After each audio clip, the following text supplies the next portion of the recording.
Thanks for watching.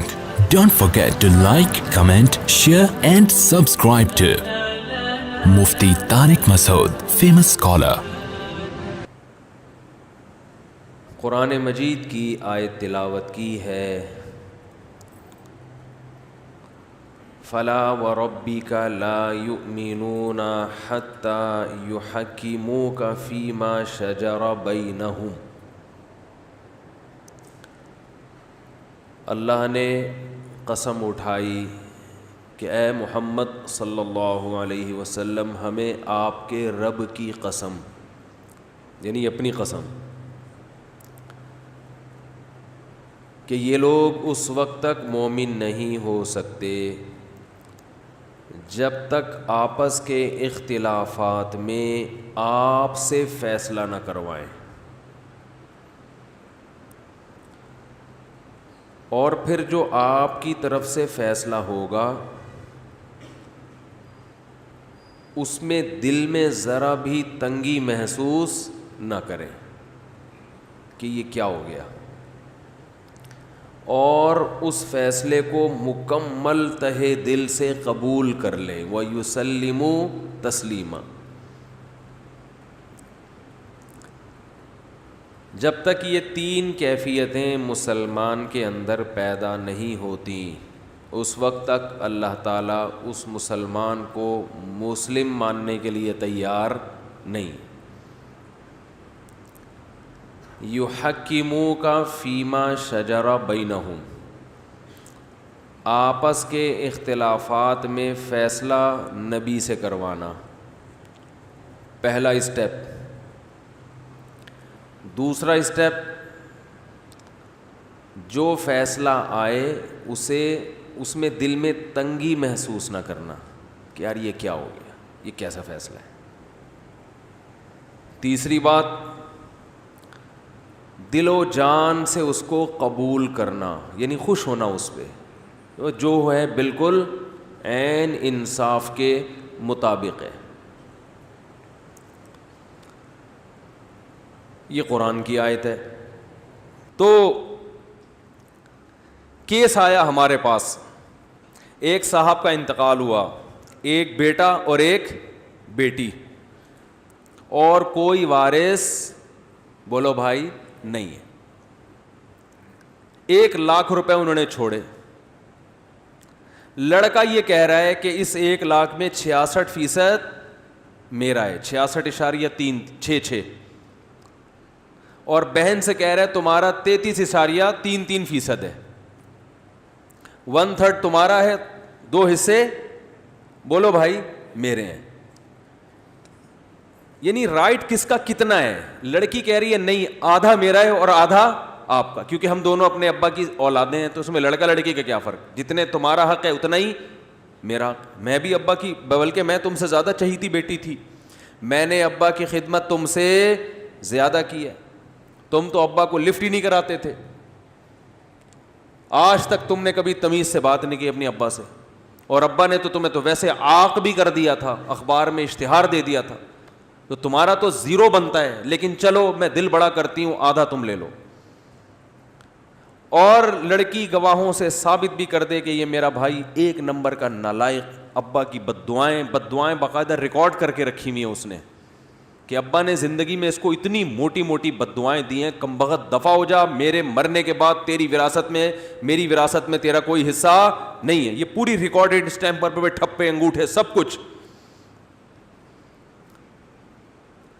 لڑکا کہہ رہا ہے کہ بھائی نہیں، میرا 2/3 ہے. چاہے ابا گالیاں دیتے تھے، بلب کے رشتہ داروں کو گالیاں دیتے تھے، یا کسی کو بھی گالیاں دیتے تھے، بلب کے رشتہ داروں کو گالیاں والا بیان آپ سن لیے گا پھر سمجھ میں آئے گا.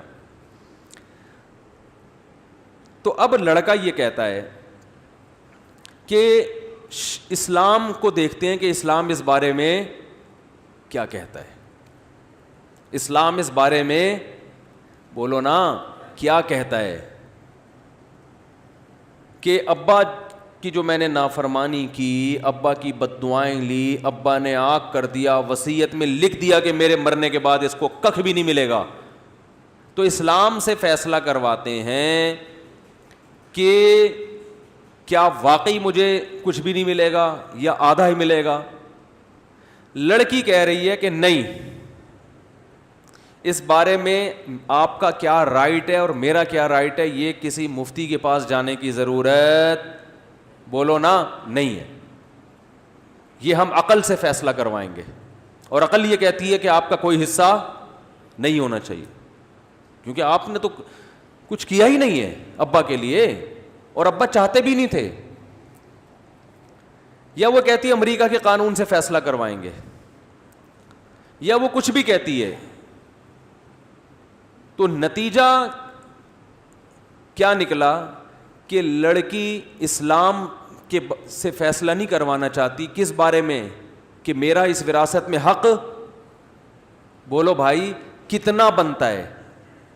یہاں اگر دونوں بالفرض مفتی کے پاس آ جائیں، مفتی یہ فیصلہ کرے گا کہ بھائی لڑکا کیسا ہی نالائق تھا، ابا نے عاق کر دیا، ابا نے وصیت لکھ دی کہ وراثت میں حصہ نہ دیا جائے، یہ تمام چیزیں وراثت کے معاملے میں بالکل کالعدم ہے۔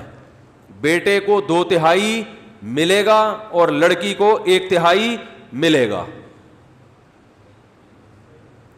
اب اس فیصلے پر اگر لڑکی کو اعتراض ہے، جبکہ اس کو پتہ بھی ہے کہ یہ کس کا فیصلہ ہے، اسلام کا فیصلہ ہے، تو قرآن کیا کہہ رہا ہے؟ فلا وربک لا یؤمنون، یہ مومن نہیں ہو سکتی، کیونکہ جتنا حق اللہ نے اس کو دیا ہے یہ اس سے زیادہ مانگ رہی ہے۔ تو ایک فیصلہ تو مفتی کا یہ ہوتا ہے کہ وہ شریعت بتا دیتا ہے کہ یہ ہے اکارڈنگ ٹو اسلام ایسے ہے، اور ایک فیصلے کی نوعیت یہ ہے کہ لڑکی کہتی ہے کہ میرا 33% میں مانتی ہوں، لڑکا کہتا ہے میرا 66% میں مانتا ہوں، لیکن لڑکا کہتا ہے اس کو میں نے 33% دے دیا ہے، لڑکی کہتی ہے مجھے بولو نہیں ملا، اور وہ وراثت تھی لڑکے کے قبضے میں۔ اب دونوں میرے پاس آتے ہیں، حقیقت یہ ہے کہ لڑکے نے فار ایگزامپل واقعی دے دیا ہے 33%، لیکن دیتے ہوئے اس نے کسی کو گواہ نہیں بنایا۔ اب بہن کہتی ہے کہ میرے بھائی نے مجھے میرا 33% حصہ نہیں دیا، میں بھائی سے پوچھوں گا وراثت میں تمہارا قبضہ تھا، تمہارے ہاتھ میں تھی تو تم نے دے دیا، وہ کہہ رہے ہیں ہاں دے، میں کہ گواہ لے کر آؤ، کہ گواہ نہیں ہے، تو میں کس کے حق میں فیصلہ کروں گا؟ لڑکی کے حق میں، حالانکہ وہ 33% لے چکی ہے۔ اب یہاں پہلی صورت میں لڑکی پر میرا فیصلہ ماننا واجب تھا، دوسری صورت میں لڑکی کے لیے میرا فیصلہ ماننا حرام اور ناجائز ہے۔ بات آ رہی ہے سمجھ میں؟ دونوں فیصلوں کی نوعیت کیا ہے؟ چینج ہے۔ ایک کی نوعیت یہ ہے کہ وہ دعویٰ کر رہا ہے میں نے حق دیا ہے، وہ کہہ رہی ہے میں نے لیا ہے، یہ ایک الگ ٹائپ کا فیصلہ ہے۔ ایک کی نوعیت یہ ہے کہ اکارڈنگ ٹو شریعہ پتہ تو چلے کہ کس کا کتنا حق بنتا ہے۔ تو قرآن کی آیت اس بارے میں ہے کہ تمہیں یہ فیصلہ کہ تم میں صحیح کون ہے غلط کون ہے، یہ فیصلہ نبی سے کروانا ہے، اور نبی سے مراد نبی کی ذات نہیں بلکہ اسلام سے کروانا ہے۔ اس فیصلے کو اگر آپ نہیں مانتے تو اس کا مطلب آپ قرآن کی نظر میں اسلام سے خارج ہیں۔ آپ بات آ رہی ہے سمجھ میں؟ تو آج بہت سے لوگ اپنے خاندانی جھگڑوں میں یہ دیکھنے کے لیے کہ ہم میں سے صحیح کون ہے غلط کون ہے، کس کا رائٹ بنتا ہے کس کا نہیں بنتا، اس معاملے میں اسلام سے فیصلہ نہیں کرواتے۔ اور نبی کے دور میں جب اسلام کا فیصلہ ہوگا تو وہ کون کرے گا؟ نبی کریں گے نا۔ تو نبی کے دنیا سے جانے کے بعد اسلام کے مطابق فیصلہ کروانے تو نبی کے وارثین علماء کریں گے وہ فیصلہ۔ تو اس سے پتہ چلتا ہے جو اپنے جھگڑوں میں مفتیان کرام سے فتویٰ نہیں لیتے، ان سے رائے معلوم نہیں کرتے کہ اسلام کیا کہتا ہے، تو اس کا مطلب قرآن کی نظر میں وہ مسلم نہیں ہے۔ اور آج یہ یورپ اور امریکہ میں بہت زیادہ ہو رہا ہے۔ ایک خاتون کا فون آیا، انہوں نے کہا کہ میرے شوہر نے مجھے یو ایس اے میں ڈیورس دی ہے، طلاق دی ہے، اور اپنے شوہر کی برائیاں کرنے لگی۔ وہ صحیح کیس تھا، انہوں نے مجھے اجازت دی ہے میں نام لیے بغیر یہ واقعہ سنا دوں۔ شوہر بڑا نالائق، جو انہوں نے بتایا ایسا یوں بہت پوری کہ وہ غلط تھا وغیرہ وغیرہ۔ اب اس نے مجھے ڈیورس دے دی ہے. اب یو ایس اے کی عدالت کہتی ہے کہ اپنی پراپرٹی میں اتنا حصہ بولو بھائی وائف کو دو. مجھے انہوں نے کہا کہ مفتی صاحب میں عدالت میں کیس کر کے بڑے آرام سے کروڑوں روپے کی مالک بن سکتی ہوں. بات آ رہی ہے سمجھ میں؟ عدالت نے بچے میرے حوالے کر دیے ہیں, سب کچھ ہو گیا. تو آپ بتائیں کہ شریعت کی روشنی میں یہ میرا رائٹ بنتا ہے یا؟ سنو میرے بھائی, یہ ہے وہ فیصلہ جس کا قرآن ذکر کر رہا ہے. میں نے پہلے تو اس خاتون کو شاباش دی.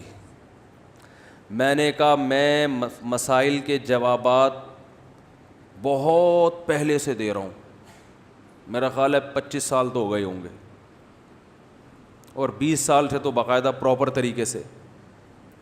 پہلی دفعہ کسی خاتون نے یو ایس اے یا یو کے سے فون کر کے پوچھا ہے کہ عدالت مجھے کروڑوں روپے شوہر کی پراپرٹی میں سے دے رہی ہے, کیا یہ میرے لیے حلال بھی ہیں یا نہیں ہے؟ ورنہ جب گورنمنٹ دے رہی ہو تو لوگ باپ کا مال سمجھ کے پی جاتے ہیں. سمجھ میں آ رہی بات؟ جبکہ وہ شوہر بقول ان کے خراب بھی تھا, حقیقت میں تھا نہیں تھا تو اللہ ہی جانے نا. اب ہم نے تو ایک طرف کی بات سنی ہے, فرض کر لیتے ہیں خراب تھا, وہ ہو بھی سکتا ہے, اور دی بھی خود اس نے ڈیورس, اور بڑا ظلم کیا اور یہ کیا اور وہ کیا. میں نے ان سے کہا کہ آپ کے لیے اس میں سے 1 روپیہ بھی حلال بولو نا نہیں ہے. کہہ رہی وہ تو اتنا بڑا ظالم, اس نے یہ کیا. میں نے کہا جو بھی کیا اس کا حل یہ کہ آپ کی جان چھوٹ گئی. قرآن میں اللہ کا ارشاد ہے بیوی کو حقوق ادا کرو, نہیں ادا کر سکتے لٹکا کے مت رکھو اس کو, بولو نا فارغ کرو. تو قرآن نے کہا ہے فَإِمْسَاكُمْ بِمَعْرُوفٍ او تسریحم بِإِحْسَان, عزت کے ساتھ رکھو, نہیں رکھ سکتے تمیز سے بولو بھائی رخصت کر دو. اور تمیز سے رخصت کرنے کا مطلب قرآن نے بیان کیا, عدت کے دوران اس کا خرچہ اٹھاؤ, عدت کے بعد لا تعضلوہن ان ینکحن ازواجہن, عدت کے بعد کہیں اور نکاح کرنا چاہے تو رکاوٹ مت بنو. اب بدنام نہ کرو اس کو, ابے یہ تو ایسی تھی, ابے یہ تو ایسا, تاکہ کہیں اور شادی نہ ہو سکے اس کی. کسی بھی طرح سے اس کو دوبارہ نکاح سے مت روکو. اور جو کچھ اس کو تم دے چکے ہو فلا تأخذوا منہ شیئا, کسی ایک چیز کے بھی واپسی کا مطالبہ. ابے کیا ہو گیا بول لو یار, گولڈ پہنا دیتی ہیں نا سانسیں جوش میں آ کے میری بہو کا ہو گیا. ابھی بہو نے پھر اگلے دن سے کچھ بھی کیا, اب کہہ رہی ہیں گولڈ واپس کرو. نہ بھائی دے دیا, بولو بھائی. آپ نے بیگم کو مکان اس کے نام کرا دیا یا پورے بحریہ ٹاؤن اس کے نام کر دیا آپ نے. اب جب ڈیورس دیے قرآن کہہ رہا ہے لا تأخذوا منہ شیئا وإن آتیتم احداہن قنطارا فلا تأخذوا منہ شیئا, سونے کا پہاڑ بھی دے دیا ہو تو واپسی کا مطالبہ مت کرو. تو میں نے کہا آپ کے شوہر نے آپ کو جو گفٹ دیے وہ آپ کے ہو گئے, اور اگر مہر نہیں دیا تو آپ مہر کا مطالبہ کر سکتی ہیں. انہوں نے کہا وہ تو نہیں دے گا مہر. میں نے کہا پھر یہ کیس کر کے جو کروڑوں کے پیسے آ رہے ہیں اس میں سے مہر کی رقم کاٹ کے باقی کیا کر دیں, بولو نا بھائی واپس. یہ باتیں آپ سن تو رہے ہیں, سننے میں بڑا مزہ آتا ہے, جب آپ پر آئے گی نا تو پھر دیکھتا ہوں کون کتنا عمل کرتا ہے. سننے میں بہت آپ کو ایمان تازہ ہو گیا, اس خاتون کے زندہ باد کے نعرے لگاؤ بھائی, بڑی نیک خاتون تھی, واہ واہ واہ واہ واہ. لیکن پریکٹیکلی ایسا ہوتا بولتے کیوں نہیں ہے. وہ تو بڑی نیک, میں نے تو اس کو بڑی دعائیں دی. میں نے کہا آپ تو ویسے ہی لگ رہے ہیں انشاءاللہ جنت میں جاؤ گی. کروڑوں روپے کون چھوڑتا ہے بھائی, اچھی خاصی جائیداد بن رہی تھی, اور پھر شوہر نے اتنا ستایا بھی ہو, پھر تو یہ تو بھی یہ ستانے کا کفارہ ہے, کفارے کے نام پہ. قرآن نے کہا وَإِنِ امْرَأَةٌ خَافَتْ مِنْ بَعْلِهَا نُشُوزًا أَوْ إِعْرَاضًا فَلَا جُنَاحَ عَلَيْهِمَا أَن يُصْلِحَا بَيْنَهُمَا صُلْحًا, شوہر ظالم ہے, تنگ کر رہا ہے, تو قرآن نے کہا یا تو سلو کا راستہ اختیار کرو, کچھ حقوق سے دستبردار ہو جاؤ گھر بچانے کے لیے. نہیں ہو رہا تو قرآن نے کہا وہیں یتفرقا, علیحدگی اختیار کرو, اس سے خلا لے لو, طلاق کا مطالبہ کر لو, کچھ حق معاف کر کے کسی طرح جان چھڑاؤ اس سے. تو وہ چھوڑ گئی نا جان, شکر ہے لٹکا کے نہیں رکھا, ظالم تھا چھوڑ دیا.